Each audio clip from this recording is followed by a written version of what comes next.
Hi, I'm Iris Dorbian. I'm a journalist, and I'm the author of An Epiphany in Lilacs, and I'm talking to Rabbi Sol Solomon of Days Gone By on UNC Radio.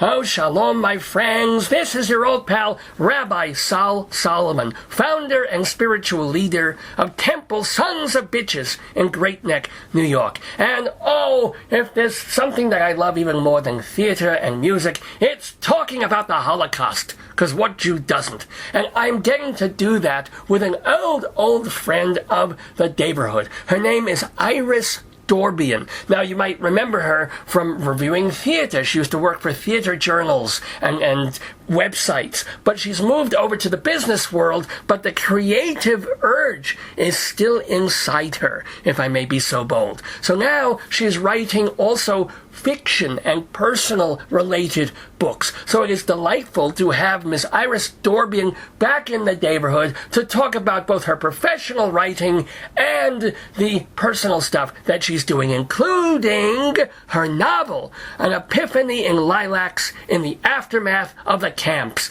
Boy, doesn't that sound like fun. Ladies and gentlemen, please welcome back Iris Dorbian. Shalom, Iris.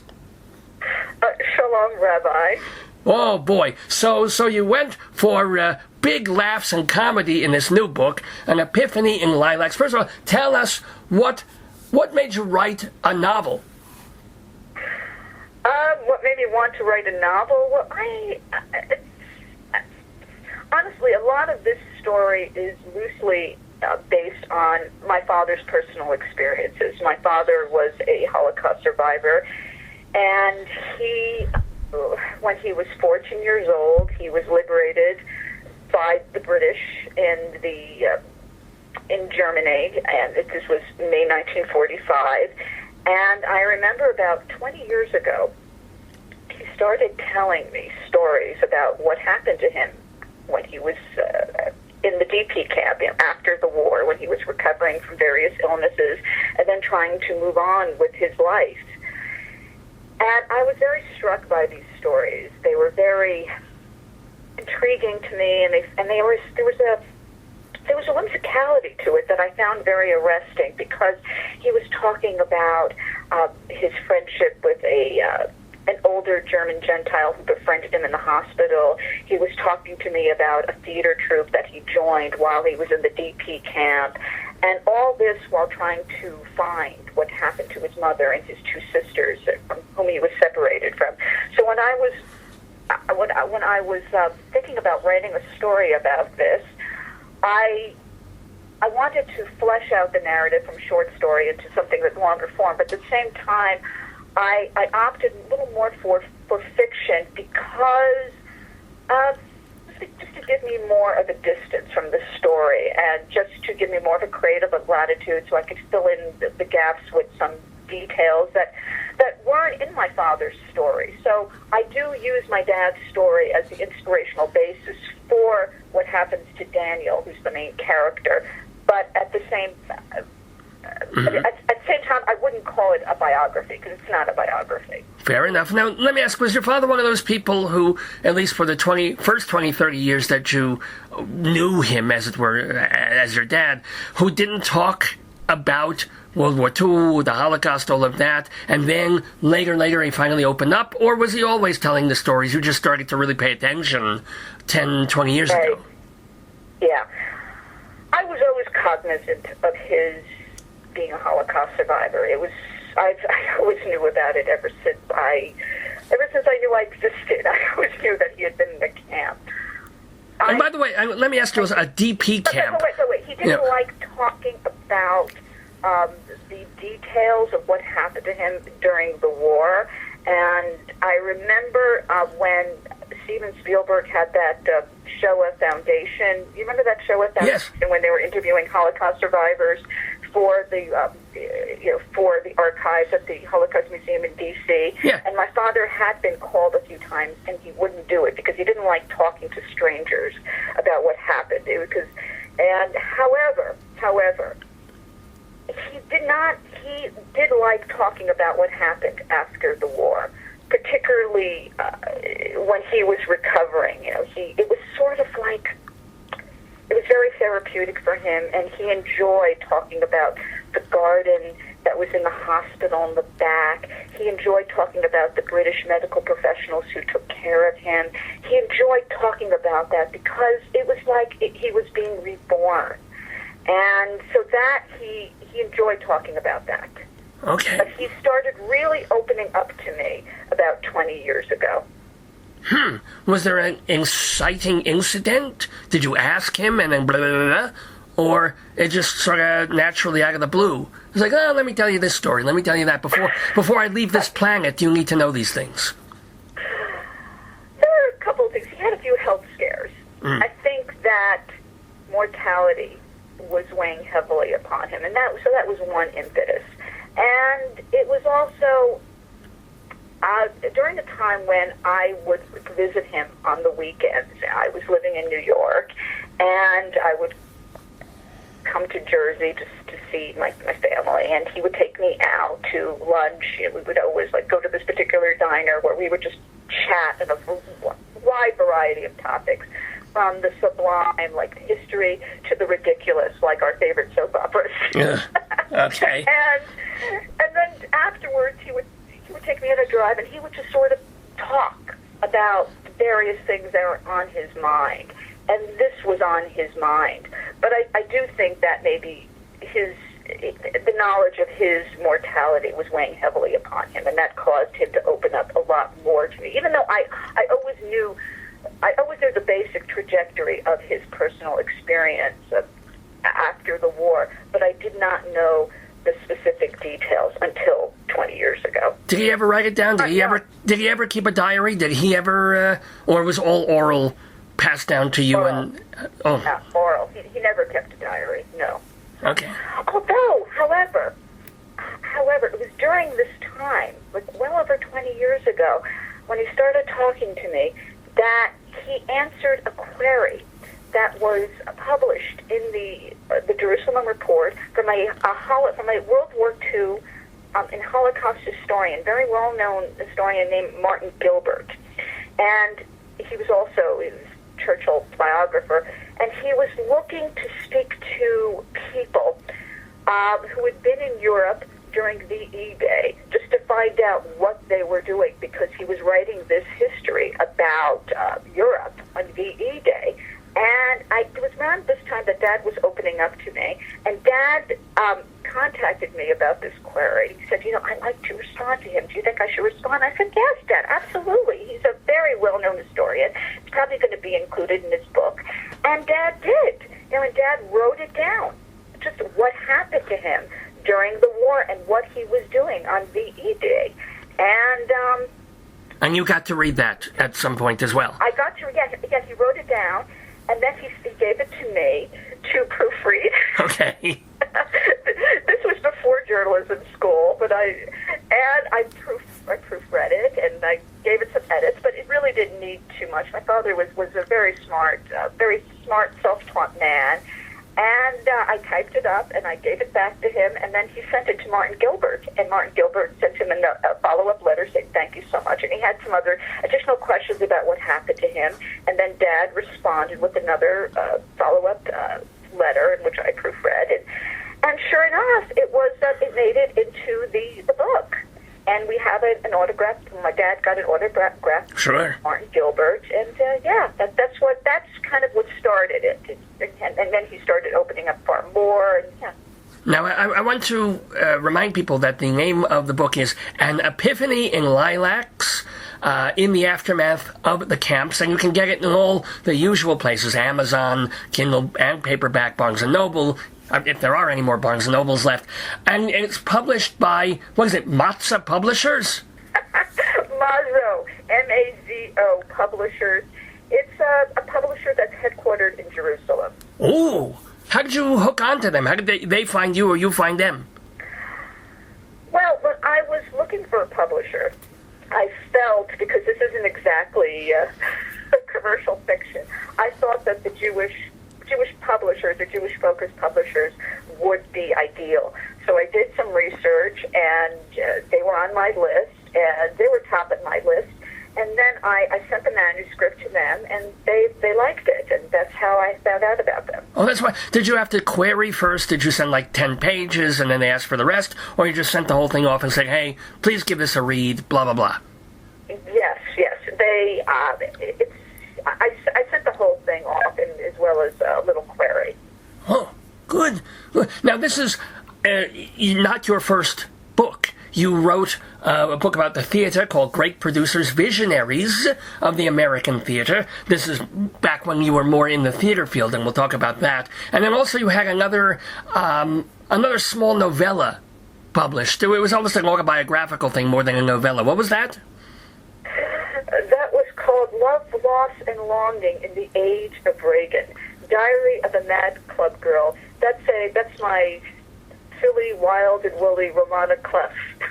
Oh, my goodness. I need to read that one. Is that also available on Amazon, Kindle and stuff, or is it just an online? Where is that? That's available at Amazon in Kindle version. In Kindle version. But that was particularly autobiographical almost. I mean, or would you still call it somewhat fictional?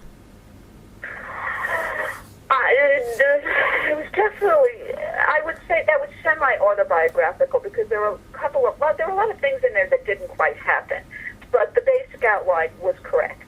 So it almost sounds like your new book is kind of the same thing. Sort of the same, but not really, because there were things, there are characters in here that didn't even exist that I just made up. There's a character that Daniel becomes friendly with towards the latter part of the book, a young German townie that he meets who's also part of this theater troupe, and that is complete fiction. Complete fiction. Now, I was actually inspired by a photo that was in one of my father's old photo albums of this young guy, and his name was Johnny, and he wrote German to my father, and I just created this a German named Johnny. On this photo. Don't get many of those, let me tell you. Let me ask you. So the book came out very recently. What was the release date on this? January 1st. Oh, mit Mazel, like perfect day, the brand new year. Have you gotten reviews on it? How's the feedback been? Feedback has been good. It's still a little early. I got a nice Amazon review of it, which good. was 5 stars. And starting, yes, I mean, I'm hoping for some reviews. Probably I'll get something from the Jewish Book Council, so we'll see. I've been targeting the Jewish press. Well, I mean, yeah, of course. Who else? I mean, well, Catholics also. They're sort of into the whole Holocaust and suffering and torture mode. Well, in the title, Ethnicity, that's actually, it's hilarious, but the first 2 weeks, it was selling pretty well, and in Kindle, I noticed that it was listed as Amazon's hot new releases, and you'll laugh, in Church and State. The religious, spiritual category. It was hilarious. Well, we do have a more churchly president now, so maybe that's why. And someone who kind of believes in torture, too. So it fits in his wheelhouse perfectly. Let me ask you, let's go far afield right now. As a Jewess, which you are, how do you feel about our new president of America? I love that sigh. He's pro-Israel, you gotta give him that.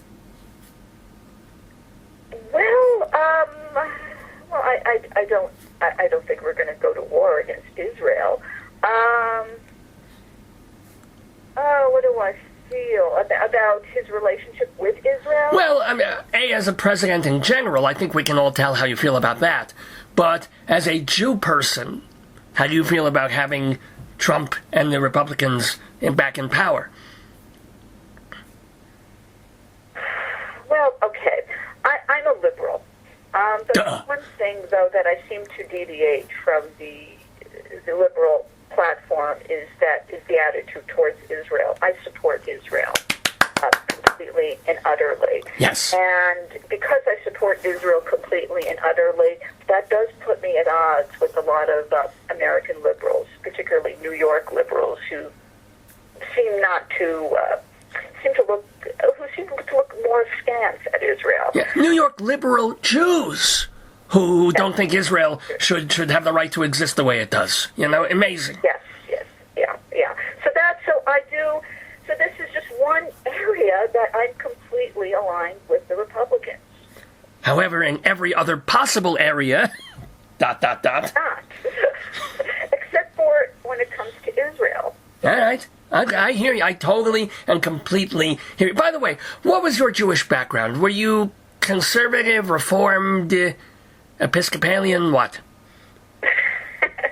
I was raised in the conservative denomination, and I had a bas mitzvah. Oh! What do you remember about your bas mitzvah, Iris Dorbian? Oh, this is pretty hilarious. Well, my birthday is in August, and my bas mitzvah was held like the last day of like the regular synagogue Hebrew school year, and it was like mid-June.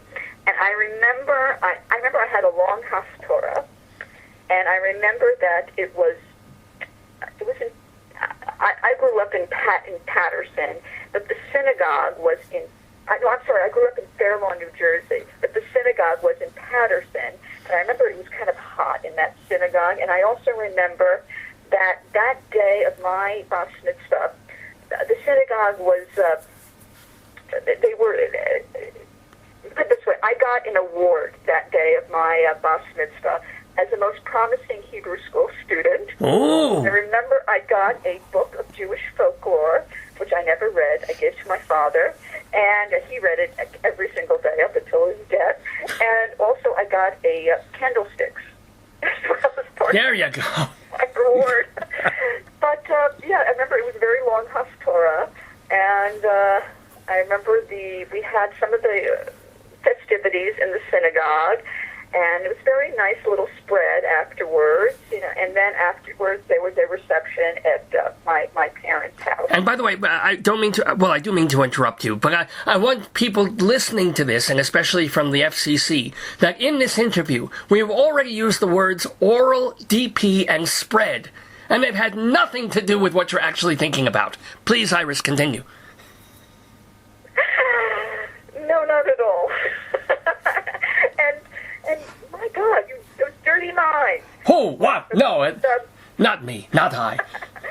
But anyway, so afterwards, after I had my bas mitzvah, that was it for my Hebrew education. And I really never went to synagogue until, except for like the high holy days. I would go to synagogue, Yom Kippur, Rosh Hashanah, and it's interesting.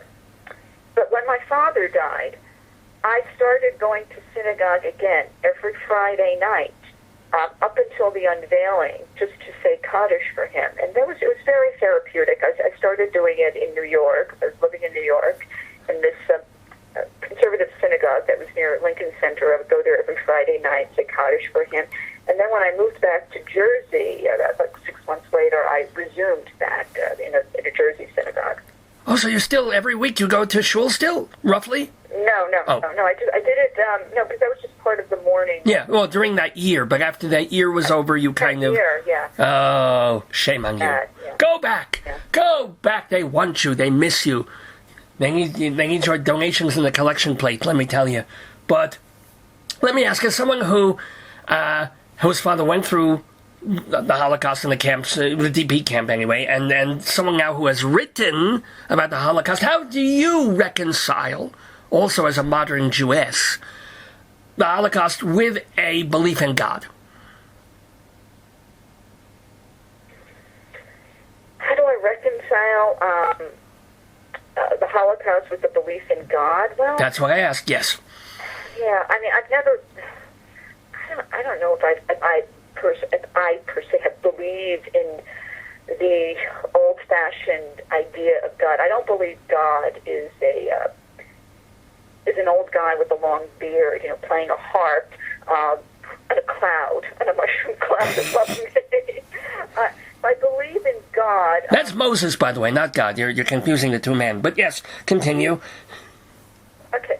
I mean, I personally am not like maybe I call myself an agnostic or atheist, but I think I'm more spiritual in that sense. I do believe in karma. I do believe in that what you put out will come back to you, be it good, be it bad.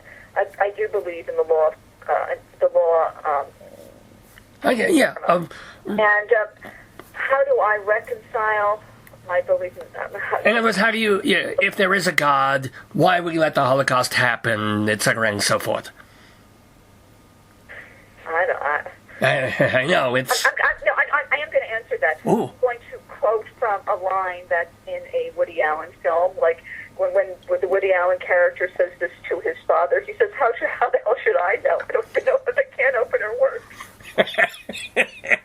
And that's really the best answer if you think about it. We're talking with Iris Dorbian, by the way, the author, or I should say authoress, of An Epiphany in Lilacs in the Aftermath of the Camps, published by Mazzo Publishers. Also the author of the book on great producers. Also her Roman a Clef book about her own life as being sort of a wild and crazy slut of a thing in the club scene. But let me ask you, most of the time, at least in the early stages of when the producer of this program, Dave, knew you were in your theater phase. You had acted a little bit, and then you were writing and working for theater journals and professional and lighting journals and things like that. But you kind of had to give that up because of the nature of the business, and you moved really seriously into business writing. How is that move? I mean, you're writing things that you never ever thought you would be or could. Technical writing, business-to-business stuff. What is that like? How do you do that? It's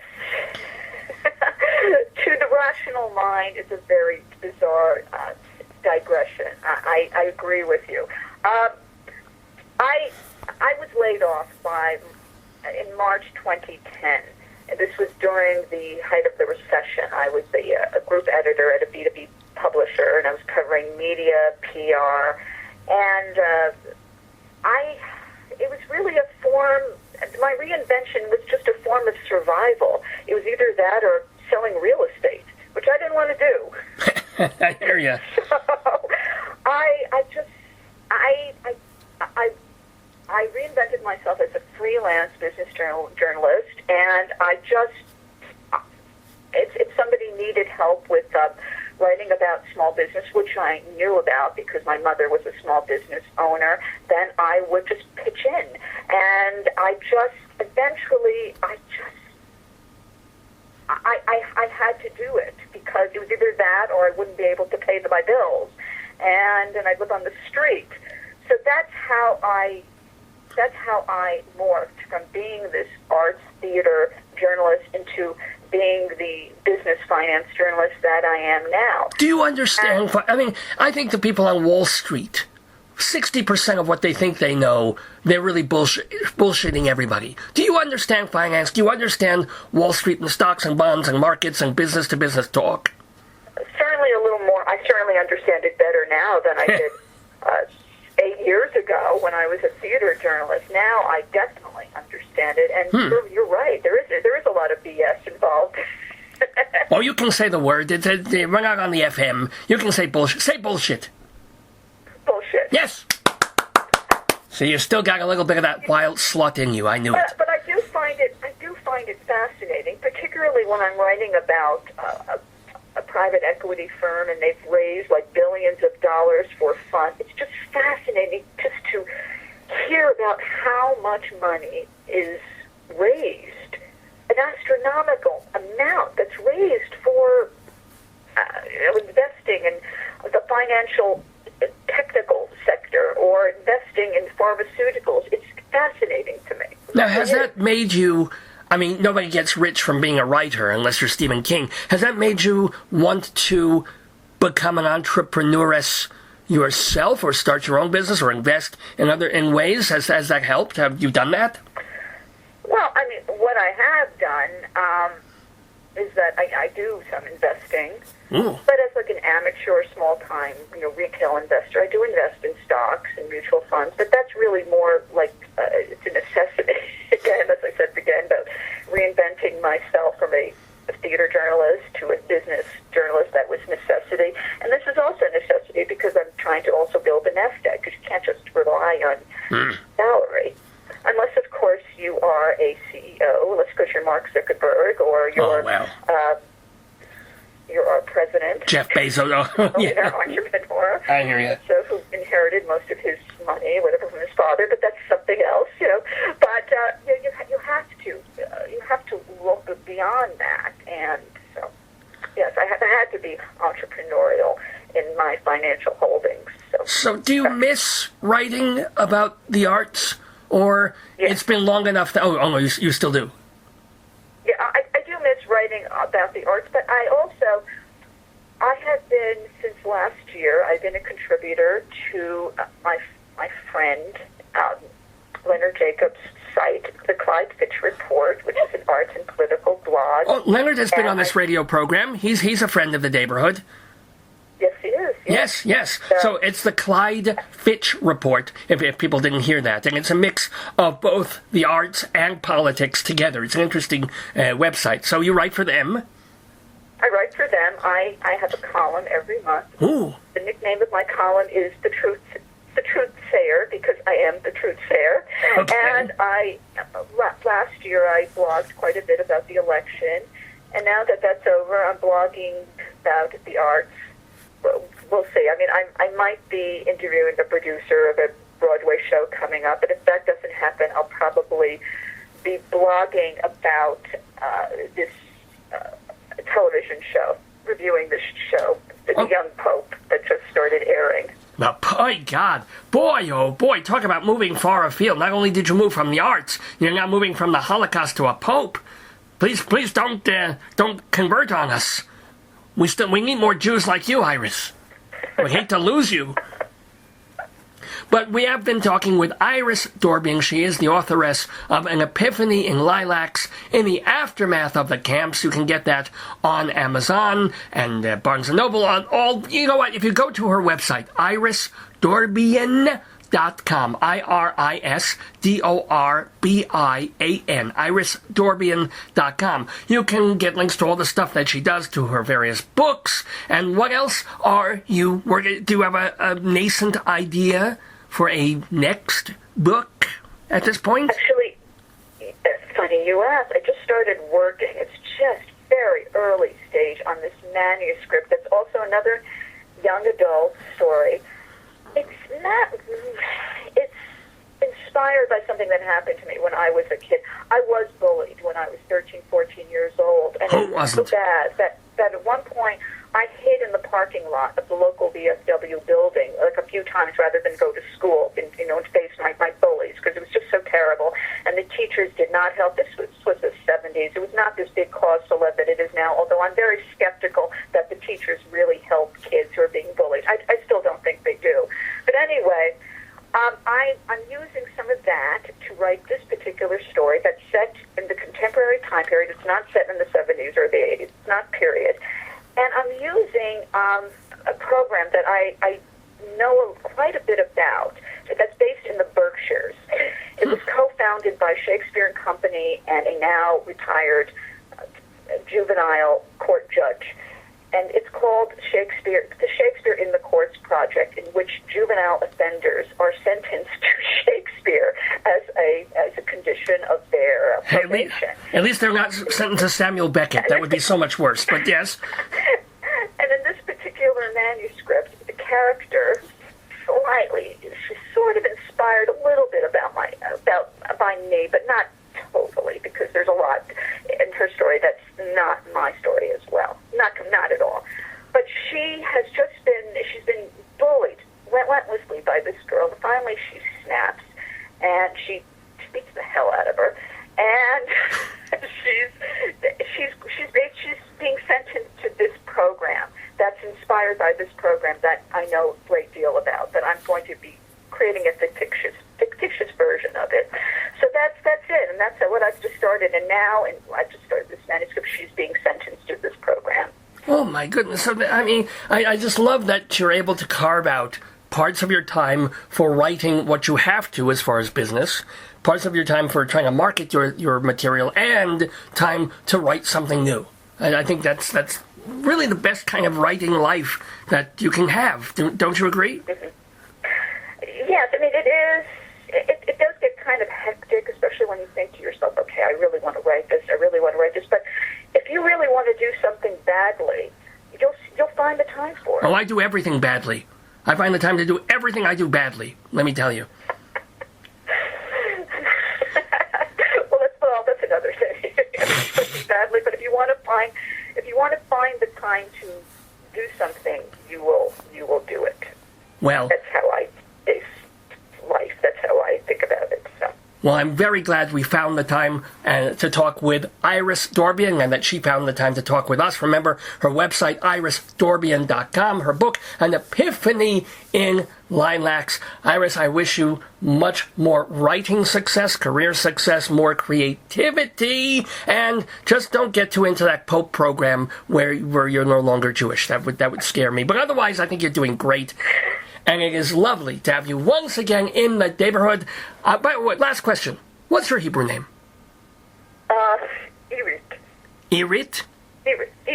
Irit. Irit Dorbian. Thank you so much. Thank you so much, Rabbi Solomon. It's been a pleasure. Shalom to you.